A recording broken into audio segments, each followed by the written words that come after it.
अस्सलाम वालेकुम बच्चों। केमिकल इक्विलिब्रियम के एक नए टॉपिक के साथ applications of equilibrium constant, Le Chatelier principle. दो एप्लीकेशंस बच्चों इसमें हम देखेंगे, जिसमें पहली एप्लीकेशन हमारे पास क्या आ जाती है, डायरेक्शन ऑफ रिएक्शन। कि जो हमारे पास इक्विलिब्रियम कांस्टेंट है उसको ऑब्जर्व करते हुए हम डायरेक्शन ऑफ रिएक्शन को जो है वो क्या कर सकते हैं, फाइंड कर सकते हैं। केसी क्या होता है हम पढ़ चुके हैं, जरा दोबारा इसके ऊपर गौर करते हैं। KC is the concentration of product over reactant, लेकिन अगली बात इंपॉर्टेंट है, एट इक्विलिब्रियम। बच्चों जब रिएक्शन इक्विलिब्रियम को अप्रोच कर चुका होता है, जितनी प्रोडक्ट है जितनी रिएक्टेंट है उसकी जब रेशो लेंगे तो वो केसी कहलाएगा। लेकिन अगर रिएक्शन इक्विलिब्रियम को अप्रोच नहीं किया, हमने प्रोडक्ट निकाली, हमने रिएक्टेंट निकाली, हमने रेशो देखी, तो वो रिएक्शन कोशेंट कहलाएगा क्यूसी। वो कहलाएगा इक्विलिब्रियम पोजीशन। एक इक्विलिब्रियम कांस्टेंट है, एक इक्विलिब्रियम पोजीशन है, दोनों में फर्क आपने याद रखना है। पहली बात, अगर हमने जो है ना रेशो निकाली, डायरेक्शन हमेशा किसी चलते हुए रिएक्शन की होती है। ये रेशो निकाली, रिएक्शन हो रहा था, केसी से क्या आई, वो कम। इसका मतलब ये है, रेशो कम आने का मतलब प्रोडक्ट अभी कम है। प्रोडक्ट अगर अभी कम है तो इसका मतलब इसको मजीद बनने की जरूरत है प्रोडक्ट को। तो it means reaction will proceed in the forward direction to attain the equilibrium. ये बात याद रखनी है बच्चों। दूसरी पॉसिबिलिटी, हमने रेशो निकाली, पता चला वो रेशो केसी से क्या आ रही थी, ज्यादा। रिएक्शन चल रहा है, केसी हमें पहले से पता है, रेशो हमने देखी, रेशो ज्यादा होने का मतलब प्रोडक्ट बहुत ज्यादा है। प्रोडक्ट ज्यादा होने का मतलब यह है कि प्रोडक्ट को अभी कम होना है। कम होने के लिए it will proceed in the reverse direction.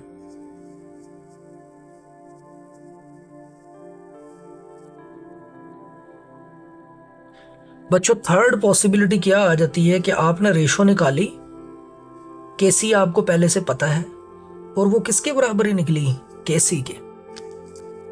जब रेशो केसी के बराबर आ जाए ना, तो it means reaction is at equilibrium. Reaction किस पे मौजूद है, इक्विलिब्रियम के ऊपर।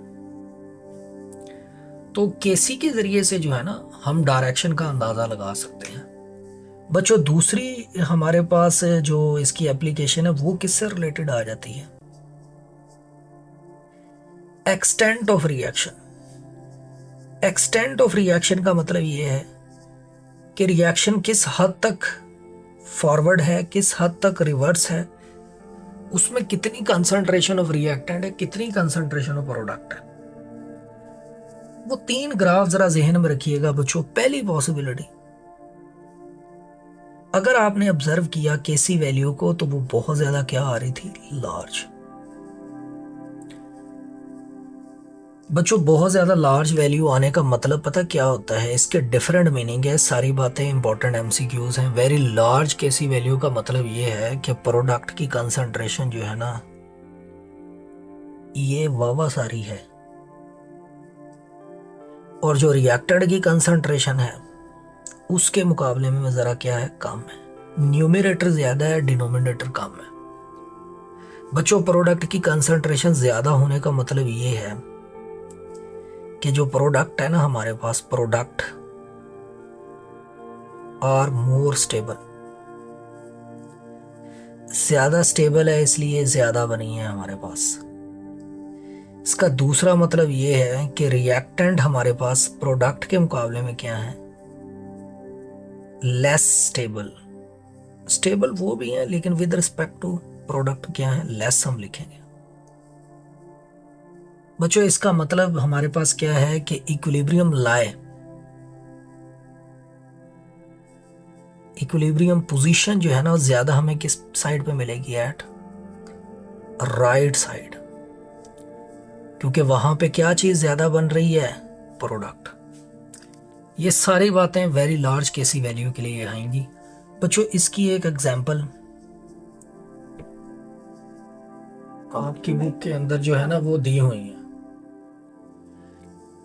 आपकी बुक के अंदर इसकी एग्जांपल जो है वो हमारे पास दी हुई है, ठीक है। मजीद एग्जांपल्स आपने दूसरे जो प्रोवेंस की बुक्स है ना वहां से भी कर लेनी है, खास तौर पर जो बच्चे जिस जगह पे उन्होंने पेपर देना है वहां वाली एग्जांपल जरूर कीजिएगा। जैसे फॉर एग्जांपल हमारे पास क्या आ जाता है बच्चों, डीकम्पोजिशन ऑफ ओजोन।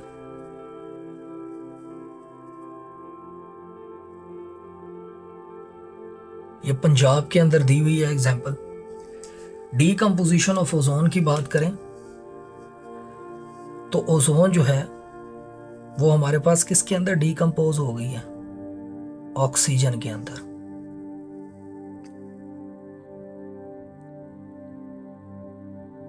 अब जरा केसी फाइंड करें तो केसी कितना बन रहा है, 10⁻55 किसके ऊपर ही, 25 डिग्री सेल्सियस पे। देखो ना केसी बहुत ज्यादा है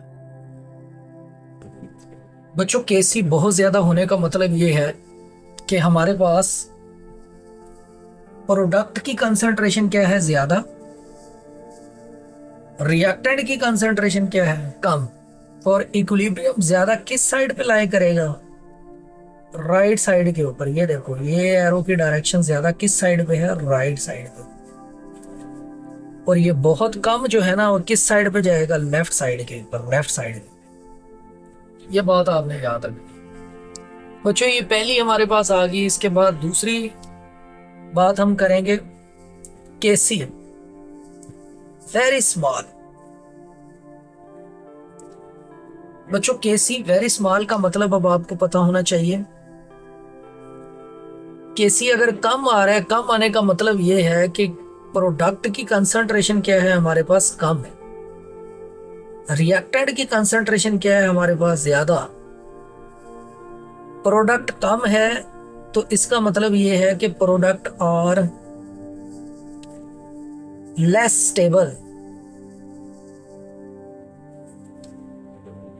बच्चों अगर हमारे पास रिएक्टेंट की कंसंट्रेशन ज्यादा है तो इसका मतलब रिएक्टेंट्स आर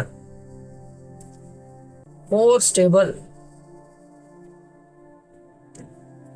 अब क्योंकि केसी बहुत कम है, वो प्रोडक्ट वाली साइड पे जा ही नहीं रहा, तो इसका मतलब equilibrium position lie at left side, more left side. ये सारी बातें आपने जो है ना वो याद रखनी है कि लेफ्ट साइड के ऊपर वो हमें क्या मिलेगा, ज्यादा। बच्चों इसी से रिलेटेड एग्जांपल की अगर हम बात करें तो एग्जांपल हमारे पास क्या आ जाती है, डीकम्पोजिशन ऑफ HF। HF को जब हम तोड़ते हैं ना बच्चों बहुत मुश्किल होता है। किसके अंदर, हाइड्रोजन प्लस फ्लोरीन के अंदर। जब केसी वैल्यू हमने देखी तो वो उसने हमें हैरान कर दिया, उसने परेशान कर दिया, क्योंकि वो 10⁻⁻ क्या थी हमारे पास, -13 इवन एट 2000 डिग्री सेल्सियस। देखो 2000 टेम्परेचर देने के बाद भी जो है ना HF टस से मस नहीं हुआ, ठीक है। इसका मतलब ये है कि फॉरवर्ड में बहुत ही क्या जाएगा, कम। और बच्चों रिवर्स के अंदर ये बहुत ही क्या जाएगा, ज्यादा। फॉरवर्ड में तकरीबन ना होने के बराबर लिख लें और रिवर्स में ये क्या जाएगा, ज्यादा। अब आप में से जो ज़हीन बच्चा है ना मुझे बताए वेरी लार्ज केसी वैल्यू के लिए ग्राफ कौन सा होगा। वो पहला लेक्चर केमिकल इक्विलिब्रियम का। वेरी स्मॉल केसी वैल्यू के लिए ग्राफ कौन सा होगा, जो बच्चा बताएगा कमेंट के अंदर उसके लिए अप्रिशिएशन। और तीसरी जो एग्जांपल है, तीसरी जो बात है बच्चों, केसी नीदर वेरी लार्ज। ये बात पंजाब में नहीं लिखी हुई, फेडरल KPK के अंदर लिखी हुई है। केसी नीदर very large नोर वेरी स्मॉल। केसी ना बड़ा है ना स्मॉल वैल्यू के साथ है, 50-50 है बच्चों। यानी कि रिएक्टेंट और प्रोडक्ट की कंसंट्रेशन समझ ले 50-50 है बच्चों। इसके लिए भी ग्राफ मुझे बताना है, वो 3 ग्राफ में से ये सी के लिए ग्राफ कौन सा होगा।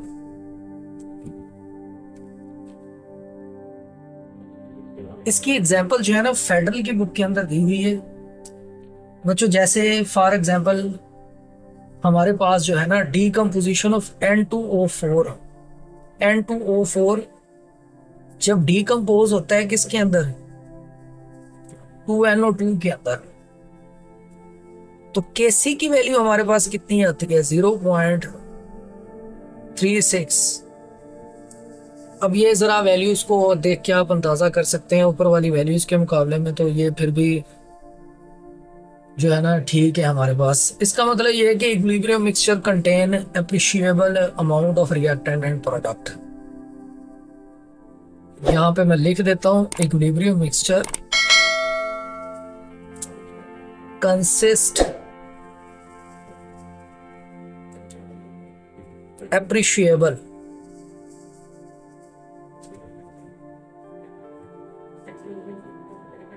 अमाउंट किसकी, ऑफ रिएक्टेंट्स एंड प्रोडक्ट्स। तो इसमें काफी हद तक रिएक्टेंट्स भी हैं प्रोडक्ट भी हैं, तकरीबन क्या आ जाते हैं, बराबर आ जाते हैं बच्चों। हमारा जो नेक्स्ट टॉपिक आ जाता है that is very important, Le Chatelier principle. क्या कहना है अंकल ली शैटलियर का। अंकल ली शैटलियर ये कहते हैं कि if a reaction at equilibrium is disturbed,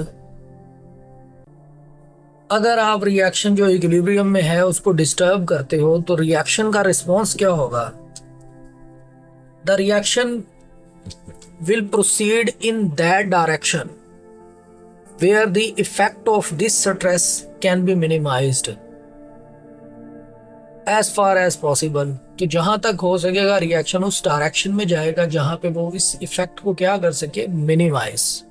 नलेफाई का वर्ड भी यूज हुआ है बच्चों। अगर आप इक्विलिब्रियम में मौजूद रिएक्शन के साथ छेड़छाड़ करते हो, कंसंट्रेशन चेंज कर देते हो, टेम्परेचर का चेंज करते हो या प्रेशर का, तो रिएक्शन बुरा मना आ जाएगा। वो उसको रीएडजस्ट करने की कोशिश करेगा और दोबारा किसको अटेन कर लेगा, इक्विलिब्रियम को। तो बच्चों रिएक्शन के साथ छेड़छाड़ नहीं करनी है आपने। तो सबसे पहले बात हम किसकी करेंगे, डेफिनेशन जो मैंने बोली है बुक में भी एज इट इज लिखी हुई, आपको भी आती होगी। इफेक्ट ऑफ कंसंट्रेशन बच्चों, जो सबसे पहला फैक्टर हमारे पास आ जाता है ना, उसका ताल्लुक किसके साथ है, इफेक्ट ऑफ कंसंट्रेशन के साथ।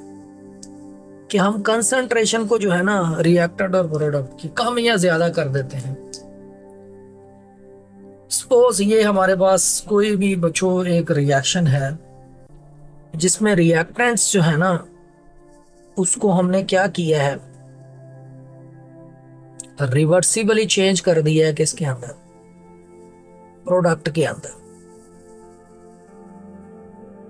कोई भी सपोज रिएक्शन है, बातें जरा सुनिए जरा गौर से, क्योंकि ये ली शैटलियर प्रिंसिपल टेक्निकल है। कहते हैं कि अगर हम रिएक्टेंट्स की कंसंट्रेशन जो इक्विलिब्रियम में मौजूद है ना, बाहर से वही रिएक्टेंट हमने ऐड कर दिया, ये कर लो ये नहीं करना, तो फिर प्रोडक्ट की कंसंट्रेशन को क्या कर दो, कम।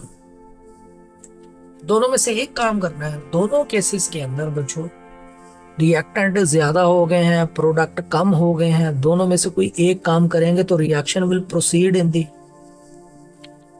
Forward direction. तो उस इफेक्ट को मिनिमाइज करने के लिए रिएक्शन किस डायरेक्शन में चला जाएगा, फॉरवर्ड में, एरो फॉरवर्ड में जाएगा। या रिएक्टेंट की कंसंट्रेशन आप कम कर दो, ऐसा नहीं करना तो बच्चों प्रोडक्ट की कंसंट्रेशन को क्या कर दो, बढ़ा दो। दोनों में से एक काम करना है।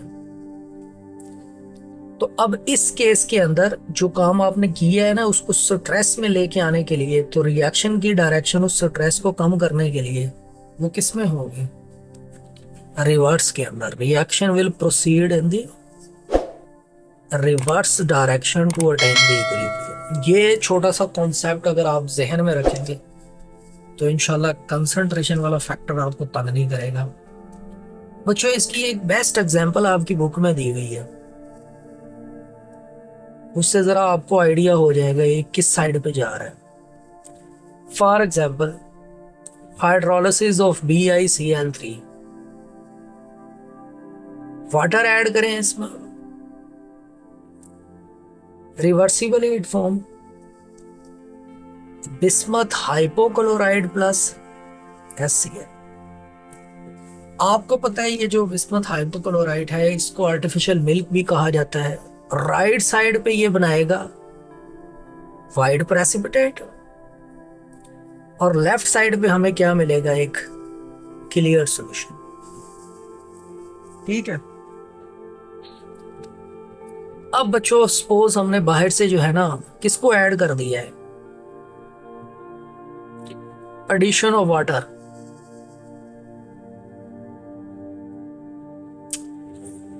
पानी पहले मौजूद था इसमें, मजीद इसमें वाटर ऐड कर दिया बच्चों हमने। किसको ऐड किया? रिएक्टेंट को। बताओ, it will proceed in the forward direction. Forward में जाएगा। जब फॉरवर्ड में जाएगा क्या मिलेंगे हमें? Wide precipitate. इसका मतलब यह है कि वाइड प्रेसिपिटेट ज्यादा से ज्यादा जो है ना, वो क्या होंगे? बनेंगे। और उस सॉल्यूशन की जो ट्रांसपेरेंसी है ना, वो कम हो जाएगी। वाटर को ऐड किया है बच्चों, इसी तरह HCl को रिमूव करो, तब भी यही पॉसिबिलिटी होगी। या दूसरी पॉसिबिलिटी बच्चों, एडिशन ऑफ वाटर के बाद एडिशन HCl। यार बाहर से हमने ना HCl को जरा ऐड कर दिया, प्रोडक्ट बढ़ा दिए ना। बताओ क्या पॉसिबिलिटी है? प्रोडक्ट को बढ़ाओ या रिएक्टेड को कम करो, दोनों में से एक काम करना है। It will proceed in the reverse direction. तो इक्विलिब्रियम डिस्टर्ब हो जाएगी। इक्विलिब्रियम पोजीशन की बात हो रही है बच्चों। इक्विलिब्रियम कांस्टेंट जो है ना, उसके कंसंट्रेशन का उस पर कोई इफेक्ट नहीं होता, याद रखना है ये बात। क्या बनेगा हमें बच्चों? Clear solution formed. इस केस के अंदर क्लियर सॉल्यूशन बनेगा, वाइड प्रेसिपिटेट क्या हो जाएंगे? डिसअपियर। ठीक है। तो उम्मीद है इस एग्जांपल से आपको समझ लग गई होगी बच्चों। दूसरा फैक्टर जो हमारे पास आ जाता है, that is effect of pressure या इफेक्ट ऑफ वॉल्यूम। क्योंकि बॉयल्स लॉ कहता है कि जब हम प्रेशर को बढ़ाते हैं तो इसका दूसरा मतलब क्या होता है? वॉल्यूम का काम होना। तो एक ही बात है। अच्छा, अब ये पहले तो ये बड़ी इंपॉर्टेंट बात आपने याद रखनी है ना बच्चों, नॉट इफेक्टेड। कौन से रिएक्शन है जो इस फैक्टर से इफेक्ट नहीं करेंगे? बच्चों आपने याद रखना है, अगर हमारे पास रिएक्शन क्या हो, सॉलिड और लिक्विड फेज। लिक्विड फेज की बात हो रही है, एक्वस सॉल्यूशन की ना, तो वहां प्रेशर कम करो ज्यादा करो कोई इफेक्ट नहीं होगा। और सेकेंड है तो वो गैशियस फेज, लेकिन उसमें हमारे पास प्रोडक्ट और रिएक्टेंट के नंबर ऑफ मोल्स क्या हैं? बराबर, इफेक्ट नहीं करेगा क्योंकि वॉल्यूम दोनों का बराबर है। एवोगैड्रो कहता है मोल्स बराबर तो वॉल्यूम बराबर। इसका मतलब ये है कि ये इफेक्ट करेगा सिर्फ उस रिएक्शन के लिए जो गैशियस फेज है, जिसमें प्रोडक्ट और रिएक्टेंट के नंबर ऑफ मोल्स क्या होंगे? अनइक्वल। तो बच्चों वेरी इंपॉर्टेंट, इफेक्टेड इस फैक्टर के लिए हमें कौन सा रिएक्शन ही चाहिए होगा? सिर्फ गैसियस फेज, वो भी वो गैसियस फेज जिसमें प्रोडक्ट और रिएक्टेंट के नंबर ऑफ मोल्स क्या हों? अनइक्वल। ये बस एक इंपॉर्टेंट बात है बच्चों, इसी से रिलेटेड ही आपसे क्या भी पूछा जा सकता है एमसीक्यू। ये चीज होगी तो हम कौन सा फैक्टर स्टडी कर सकते हैं? प्रेशर का। बच्चों अब बड़े आसान तरीके से मैं आपको एमसीक्यू जज करना बता दूंगा, उसकी डायरेक्शन, उसकी पोजीशन जज करना बता दूंगा, क्योंकि इक्विलिब्रियम कांस्टेंट जो है ना वो चेंज नहीं होता प्रेशर से, ये बात याद रख लेना है। अब ना सपोज हमारे पास हम बच्चों प्रेशर को बढ़ाते हैं,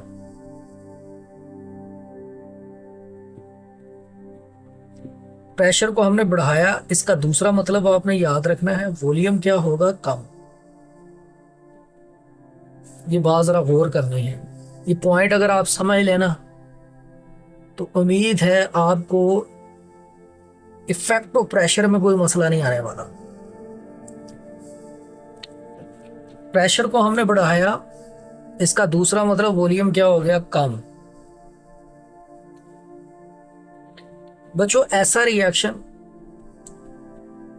जैसे फॉर एग्जांपल जिसके अंदर प्रोडक्ट के मोल्स रिएक्टेंट से हमारे पास क्या होंगे? कम। ये जरा गौर करना है। प्रोडक्ट के मोल्स, एग्जांपल भी दूंगा मैं अभी, आपको समझ लगे।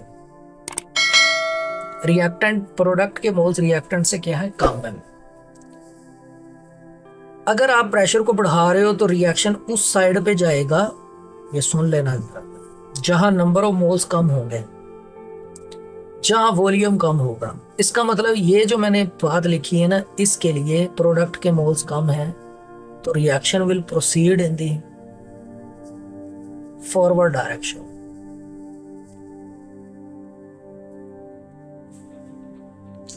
बच्चों अब सारे gaseous reaction with unequal number of moles ढूंढ लें जिसमें प्रोडक्ट के मोल्स रिएक्टेंट से कम है, उसमें प्रेशर बढ़ाने पर वो किस में जाएगा? फॉरवर्ड डायरेक्शन के अंदर। जैसे ये देखो 2SO2 गैस है प्लस O2 गैस है, इट फॉर्म 2SO3, ये गैस है। तो अगर कहा जाए ना कि इस रिएक्शन में बच्चों प्रोडक्ट प्रेशर बढ़ाया है, किस साइड पे जाएगा? उस साइड पे जहां वॉल्यूम कम है, जहां नंबर ऑफ मोल्स के हैं कम है। आप कहेंगे सर फॉरवर्ड में जाएगा। दूसरी पॉसिबिलिटी, उस साइड पे ये रिवर्स में जाएगा जहां प्रोडक्ट के मोल्स रिएक्टेंट से क्या होंगे हमारे पास? ज्यादा। ये भी बात आपने याद रख लेनी है। एक दफा याद कर लेंगे तो क्या याद करेंगे बच्चों? याद रखना है, it will proceed in the reverse direction. MD CAT smart study का नाम है, कॉम्प्लेक्सिटी का नाम नहीं है कि कॉम्प्लेक्स कर दें चीजों को। हमें एमसीक्यू को जज करना है, एफएससी नहीं पढ़नी कि हम डेप्थ के अंदर जाएं, समझाते रहें, बाद में समझ तो आ जाए। एमसीक्यू की बात है तो बच्चा कहेगा ये पता नहीं अब क्या है, कैसे सॉल्व करना है। बच्चों प्रोडक्ट के मोल ज्यादा है रिएक्टेंट से, कोई एग्जांपल बताएं हो भी वो गैसियस फेज अनइक्वल के साथ। तो बच्चों आप देखें ना, ये छोटी सी एग्जांपल मैं लिख देता हूं। N2O4 ये गैस है, किसमें चेंज हो रही है? 2NO2, ये भी गैस है।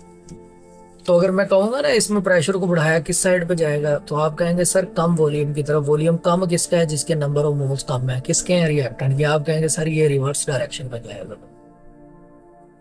वाइस वर्सा, वाइस वर्सा का मतलब प्रेशर कम उस साइड पे जहां वॉल्यूम ज्यादा, वॉल्यूम ज्यादा, इसका मतलब ये रिएक्शन जाएगा रिवर्स में, ये रिएक्शन किस में जाएगा? फॉरवर्ड में। बच्चों उम्मीद है अगर ये बात आप याद कर लेते हैं तो प्रेशर वाला जो फैक्टर है ना, ये आपके लिए प्रॉब्लम नहीं करेगा। नेक्स्ट हमारे पास जो थर्ड फैक्टर आ जाता है ना, that is called effect of temperature. इसका मतलब ये है कि ये जो टेम्परेचर है, बच्चों ये जो इफेक्ट ऑफ टेम्परेचर है ना, ये आपने याद रखना है। Not only change the equilibrium position as well as equilibrium constant. Equilibrium constant अगर किसी फैक्टर से चेंज होता है ना, तो वो सिर्फ टेम्परेचर है, ये बात जहन में बिठा लेना। कंसंट्रेशन, प्रेशर, कैटालिस्ट कुछ इफेक्ट नहीं करता है इक्विलिब्रियम कांस्टेंट को। अब बच्चों इफेक्ट ऑफ टेम्परेचर को जानने के लिए ना आपने याद रखना है, हमें ना रिएक्शन की नेचर का पता होना चाहिए। रिएक्शन की नेचर का मतलब ये है कि रिएक्शन एंडोथर्मिक है या रिएक्शन एक्सोथर्मिक है। ये दो बातें अगर आपको पता होंगी तो आप इजीली काम कर सकते हैं। ली शटियर प्रिंसिपल के मुताबिक इंक्रीज इन टेम्परेचर, ये upward arrow increase in temperature, अगर आप टेम्परेचर को बढ़ाओगे फेवर्स एंडोथर्मिक रिएक्शन।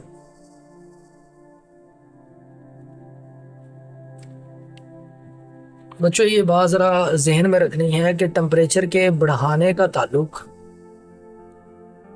रिएक्शन को उस साइड पे लेके जाएगा जो साइड एंडोथर्मिक होगी। अभी बात करेंगे एग्जांपल से। दूसरी जो इंपॉर्टेंट बात आपने याद रख लेनी है वो ये है कि डिक्रीज इन टेम्परेचर, अगर आप टेम्परेचर को क्या करते हो कम, वो क्या करेगी बच्चों, फेवर्स दी एक्सोथर्मिक रिएक्शन। ये दो बातें अगर आप जान लेते हैं तो फिर आपके लिए काम आसान हो जाएगा। कौन कहता है? ली शटियर प्रिंसिपल कहता है। अब बात हम ना सबसे पहले किसकी करेंगे, सपोज हम बात कर लेते हैं एंडोथर्मिक रिएक्शन की। कोई भी एंडोथर्मिक रिएक्शन हमारे पास आ जाता है,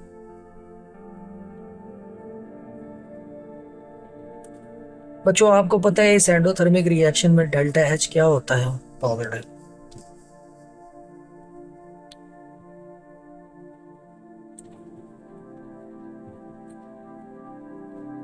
सपोज ये हमारे पास रिएक्टेंट्स हैं, they are change into product.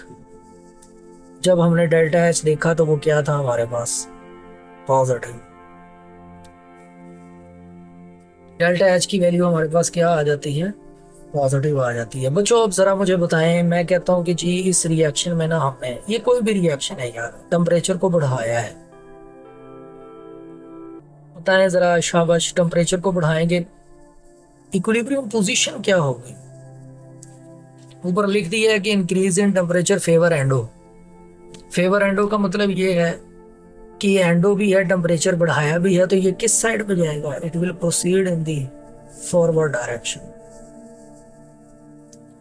इसका मतलब ये फॉरवर्ड डायरेक्शन के अंदर जाएगा।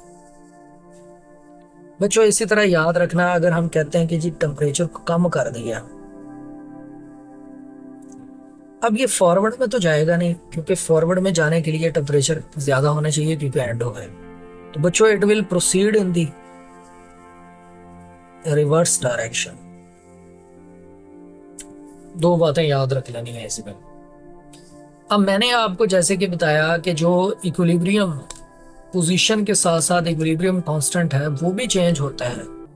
तो यहाँ ये बात बच्चों आपने एमसीक्यू में याद रख लेनी है कि एंडो के केस में अगर आप टेम्परेचर को ज्यादा करोगे, एंडो के केस में, तो जो हमारे पास केसी है ना वो भी क्या हो जाएगा, ज्यादा। ये बात है, ये बात जरा जहन में बिठा रहे हैं, ठीक है। एंडो के बाद अब हम बात किसके लिए करते हैं, एक्सोथर्मिक रिएक्शन के लिए। उम्मीद है अब ये चीज आपको टेम्परेचर वाला फैक्टर तंग नहीं करेगा।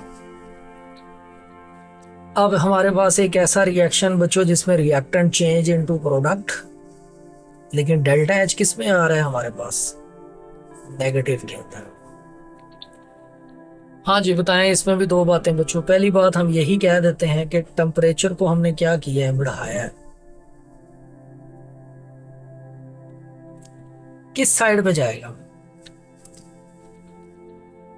एक्सो है, एक्सो फेवर करता है डिक्रीज इन टेम्परेचर, तो इसका मतलब in that case it will proceed in the reverse direction. बच्चों इसी तरह अगर हम कहते हैं कि जी टेम्परेचर को हमने क्या किया, कम,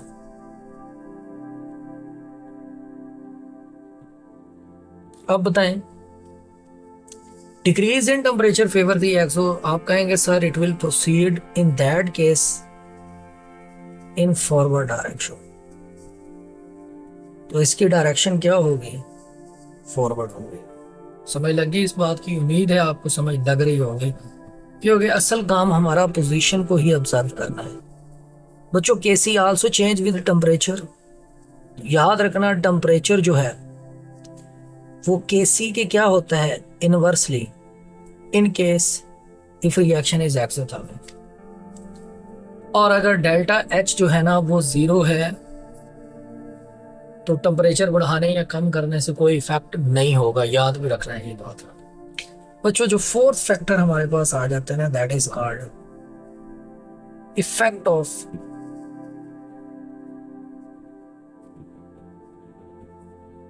कैटलिस्ट। कैटलिस्ट का इफेक्ट,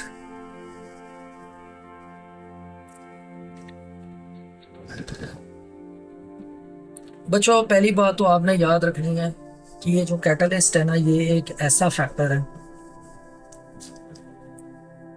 जो ना इक्विलिब्रियम पोजीशन को चेंज करता है ना इक्विलिब्रियम कांस्टेंट को। अगर आपने कैटलिस्ट ऐड किया है, अगर आपने कैटलिस्ट ऐड किया है तो एडिशन ऑफ कैटलिस्ट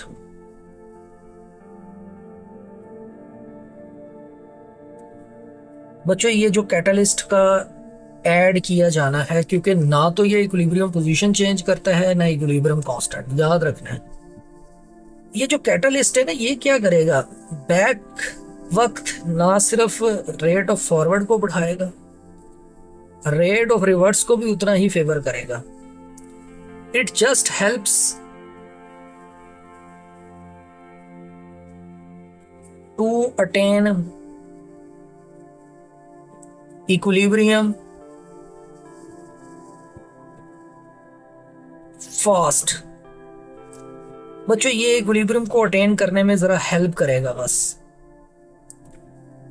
किस तरह से, याद रखना ये वो फैक्टर है जो क्या करता है, decrease the activation energy. EA stand for activation energy. हमारा नेक्स्ट टॉपिक होगा, उसमें हम पढ़ेंगे बच्चों कैटलिस्ट क्या करता है, चेंज दी मैकेनिज्म।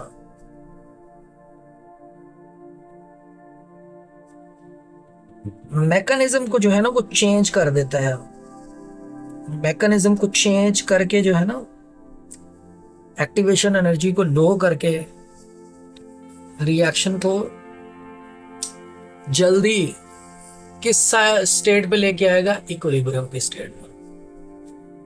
तो ये कैटलिस्ट का काम है। तो आपने ये बात यहाँ पे याद रखनी है कि जो कैटलिस्ट है ये इंसाफ के तकाजों को पूरा करते हुए ना सिर्फ फॉरवर्ड बल्कि रिवर्स को भी फेवर करता है। इसका मतलब ये है कि कैटलिस्ट क्या करता है, does not change equilibrium position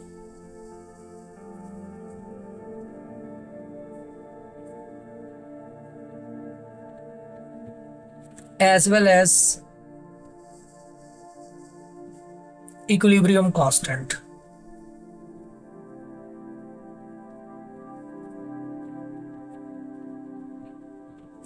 ठीक है भाई, ये पोजीशन को भी चेंज करता है और चेंज नहीं करता, ना ही किसको चेंज नहीं करता, इक्विलिब्रियम कांस्टेंट। एमसीक्यू में पूछा जाए कौन सा फैक्टर है कैटालिस्ट, बच्चों वो बताओ कौन सा फैक्टर है जो दोनों को चेंज करता है, वो हमारे पास टेम्परेचर आ जाता है।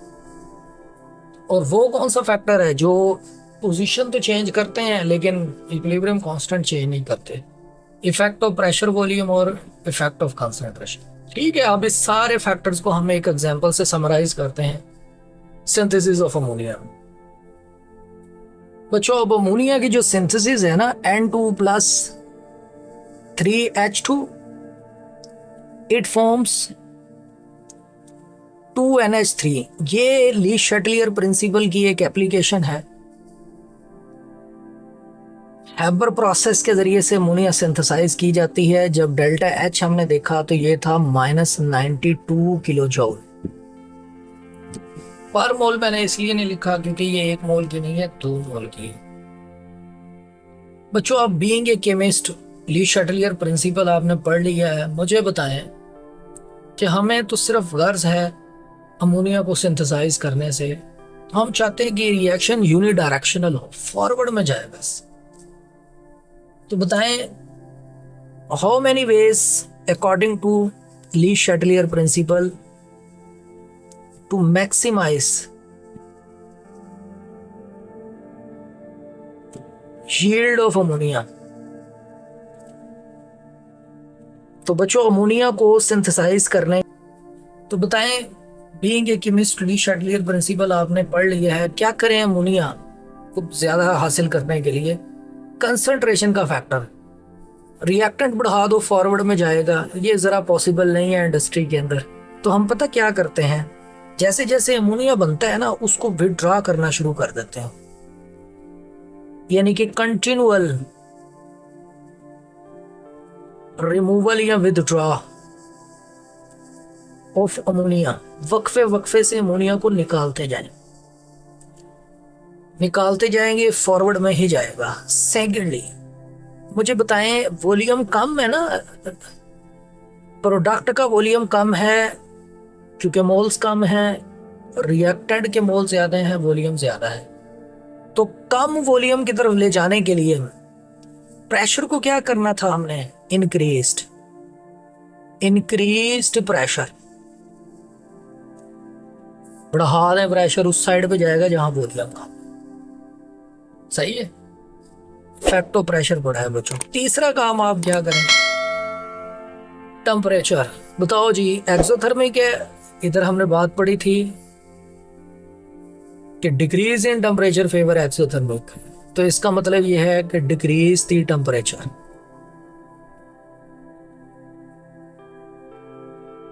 बच्चों टेम्परेचर को क्या कर दो? कम। लिहाजा ये 3 काम करेंगे तो हम यील्ड को क्या बना सकते हैं? मैक्सिमम। अच्छा, अब कितना प्रेशर, कितना टेम्परेचर, कौन सा कैटलिस्ट, तो what are the optimum conditions?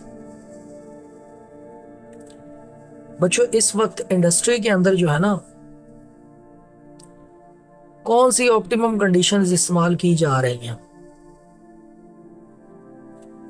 Very important, 2-3 दफा एमसीक्यू इन कंडीशन से रिलेटेड पूछा गया है कि आप जो है ना वो 400 डिग्री सेल्सियस टेम्परेचर दें। 400 कितना होता है? 673 केल्विन। सेकेंडली बच्चों प्रेशर कितना रखा जाता है? 200 से 300 एटीएम प्रेशर। और साथ हम किसको ऐड कर देते हैं? कैटलिस्ट को।